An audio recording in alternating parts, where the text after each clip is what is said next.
Welcome back to Wild Compass. I don't think people understand just how much Japan has to offer. If you've ever dreamt of coming here, or even if you're just a bit curious about what all the fuss is about, you've clicked on the right video. For a country roughly the size of California, Japan packs an absurd amount of variety into its islands. It's a place of baffling contradictions, where ancient traditions live right next door to futuristic technology. And serene, moss-covered temples are just a short train ride away from chaotic, neon-drenched cityscapes. It can be overwhelming, a bit mad, and utterly brilliant all at once. So where on earth do you even start? It's a question I get asked all the time, and honestly the answer could be a 10-hour documentary. But we don't have that kind of time, and you've probably got a cat to feed. So, to make things a little less daunting, we've distilled it down. Today, we're exploring the top 10 must-visit places in this incredible country. This isn't just a list, it's a roadmap to understanding the heart and soul of Japan, from its buzzing urban centers to its tranquil natural wonders. We'll be bouncing all over the archipelago, from the snowy north to the subtropical south. Think of this as your ultimate highlights reel, the essential bucket list for any traveler worth their salt. We'll cover the iconic sights you've seen in pictures, but we'll also delve into what makes each place truly special: the food, the atmosphere, the little details that don't always make it into the guidebooks. So grab a cup of tea or perhaps something a bit stronger and let's get started. Japan is waiting. Kicking things off with the big one, the behemoth, the sprawling megalopolis that is Tokyo. It's impossible to describe Tokyo in a single breath. It's a city of 1,000 cities, each neighborhood with its own distinct personality. One minute you're in Shinjuku, surrounded by towering skyscrapers that look like they've been ripped from a sci-fi film. The next you're wandering through the quiet old-world lanes of Yanaka. It's this constant, thrilling contrast that defines the experience. You can spend an entire day just people-watching at the organized chaos of Shibuya Crossing, feeling the pulse of modern Japan. But it's not all concrete and neon. Tucked away are serene pockets of calm, like the Meiji Jingu Shrine, a vast forest dedicated to an emperor, where the city's roar fades to a gentle hum. Or you could be exploring the high-fashion boutiques of Ginza, and then find yourself in a tiny family-run ramen shop that's been there for 50 years, serving the best noodles you've ever had. Tokyo is a sensory overload in the best possible way. It's vibrant, relentless, and a place you could explore for a lifetime and still barely scratch the surface. It's the perfect, bewildering introduction to the country. After the futuristic frenzy of Tokyo, stepping off the train in Kyoto feels like traveling back in time. This is the Japan of your imagination, the former imperial capital for over 1,000 years, and a city that wears its history with immense pride. Here, the skyline is punctuated not by skyscrapers but by the elegant curved roofs of thousands of temples and shrines. The famous ones like the glittering Kinkakuji, the Golden Pavilion, reflected perfectly in its pond, or the endless vermilion gates of Fushimi Inari Taisha, are absolutely breathtaking and should not be missed, even with the crowds. But the real magic of Kyoto is found in the spaces between these grand landmarks. It's in the Gion district, where you might catch a rare glimpse of a geiko shuffling down a cobblestone lane. It's in the quiet contemplation of a Zen rock garden at Ryoanji, or the ethereal green light of the Arashiyama bamboo grove. This is a city that encourages you to slow down, to wander aimlessly, to get a little bit lost. Have a cup of bitter matcha in a traditional tea house, and just watch the world go by. It's a city that seeps into your soul. If Kyoto is the elegant, reserved soul of Japan, then Osaka is its loud, fun-loving, and perpetually hungry stomach. This city has an energy all its own, summed up by the local philosophy of Kuida Ore, to eat oneself into ruin. And frankly, it's a brilliant philosophy to live by when you're here. The heart of this gastronomic adventure is Dotonbori, a dazzling canal-side street where giant mechanical crabs, octopuses, and pufferfish loom over you, beckoning you to come and eat. It's wonderfully gaudy, slightly insane, and an absolute feast for the senses. But it's not just about the spectacle. The food here is genuinely incredible. You haven't lived until you've tried takoyaki, molten hot octopus balls, or okonomiyaki, a savory pancake concoction cooked right in front of you. Osakans are famously friendly and outgoing, a stark contrast to the more reserved nature you might find elsewhere. They love to laugh, they love to talk, And most of all, they love to eat. Come here with an empty stomach and an open mind, and Osaka will welcome you with open arms and a plate full of something delicious. A visit to Hiroshima is a profoundly different experience from any other in Japan. It's a city that carries the weight of an unimaginable past, yet stands today as a vibrant, beautiful symbol of peace and resilience. Walking through the Peace Memorial Park is a deeply moving and sobering experience. Seeing the A-bomb dome, the skeletal remains of the only building left standing near the hypocenter, is a haunting and powerful reminder of the destructive force unleashed here. It's a moment that stays with you long after you've left. The park's museum is essential. It doesn't shy away from the horrific details of August 6, 1945, but it tells the story with incredible dignity and a clear, unwavering message: never again. Yet what's most striking about Hiroshima is that it's not a city defined solely by its tragedy. It's a modern, thriving place, full of life and optimism. The people have rebuilt their home with a spirit that is nothing short of inspirational. A visit here is not just a history lesson. It's a lesson in human strength and a powerful call for a more peaceful future.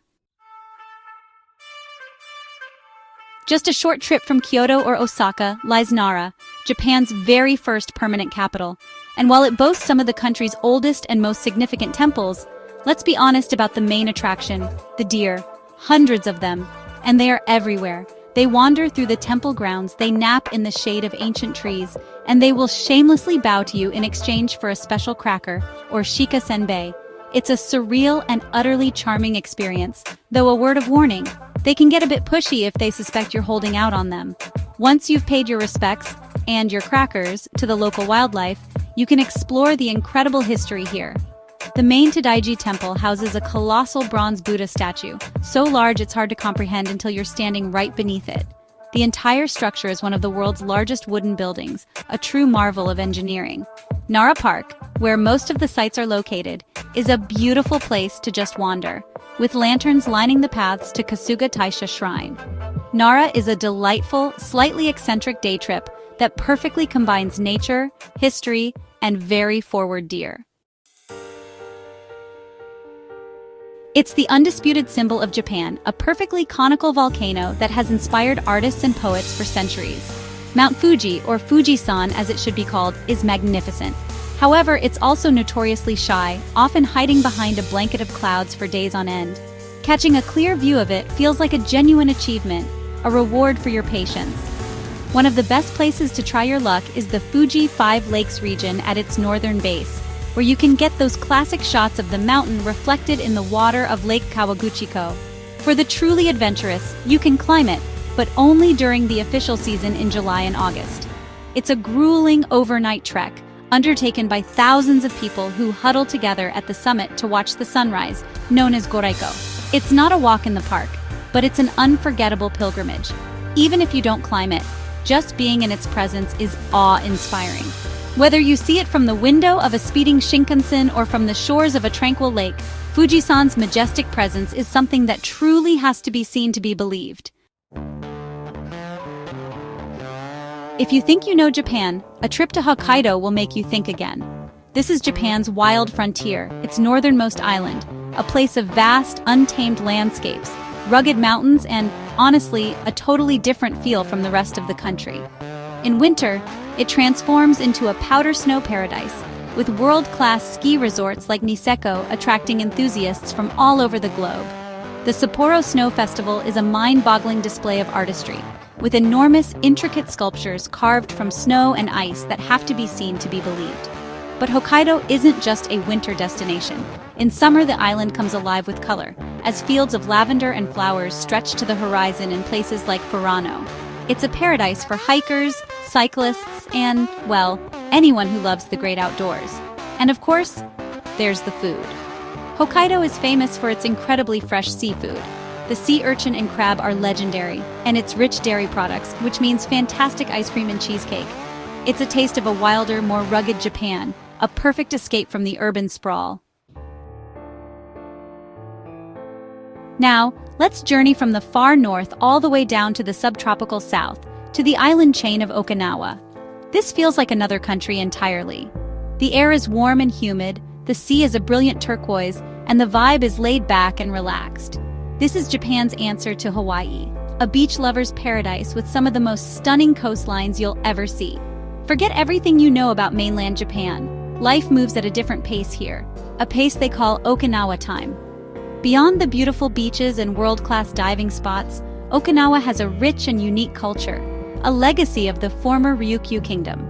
You can see it in the distinct architecture of Shuri Castle, in the local music played on the three-stringed sanshin, and in the food, which is famous for its health benefits and is said to be one of the reasons Okinawans have such long lifespans. It's a fascinating blend of Japanese, Chinese, and Southeast Asian influences. Okinawa is the perfect place to unwind, soak up some sun, and experience a completely different side of Japan.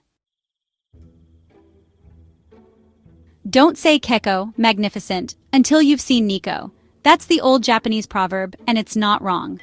Nestled in the mountains of Tochigi Prefecture, Nikko is a UNESCO World Heritage Site that is absolutely dripping with opulence and natural beauty. The main attraction is the Toshogu Shrine, the final resting place of Tokugawa Ieyasu, the founder of the shogunate that ruled Japan for over 250 years. Unlike the simple, minimalist aesthetic of many shrines, Toshogu is an explosion of color, gold leaf, and incredibly intricate wood carvings. Every inch of the complex is covered in detail, from the famous see no evil, speak no evil, hear no evil monkeys to the sleeping cat carving. It's almost overwhelming in its grandeur.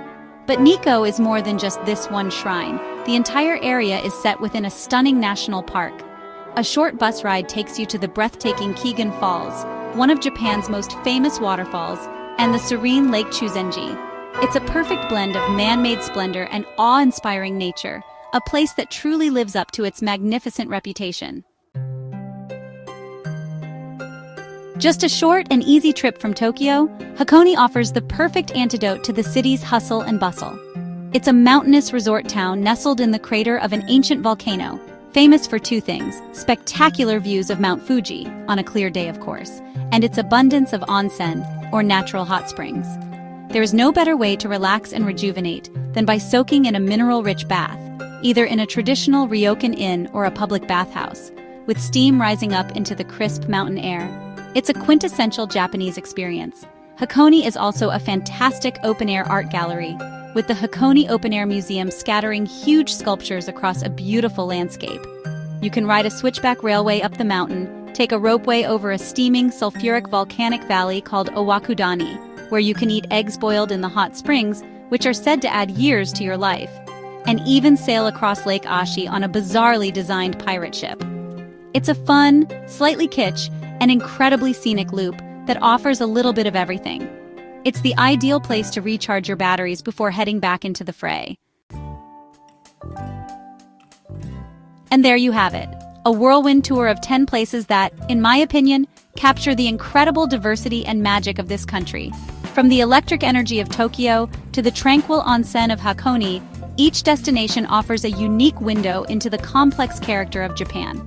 Of course, this list is just a starting point. The real joy of traveling here is in the discoveries you make for yourself. The tiny back alley bar, the hidden shrine, the unexpected kindness from a stranger. Japan is a country that constantly surprises and rewards the curious traveler. Thanks for joining us on this tour of Japan's must-visit places. It's a country I've been exploring for over a decade, and I still feel like I've only just begun. It gets under your skin in the best possible way, and once you visit, you'll likely find yourself planning your next trip before you've even left. There's always another region to explore, another festival to see, another bowl of ramen to devour. It's a journey that never truly ends.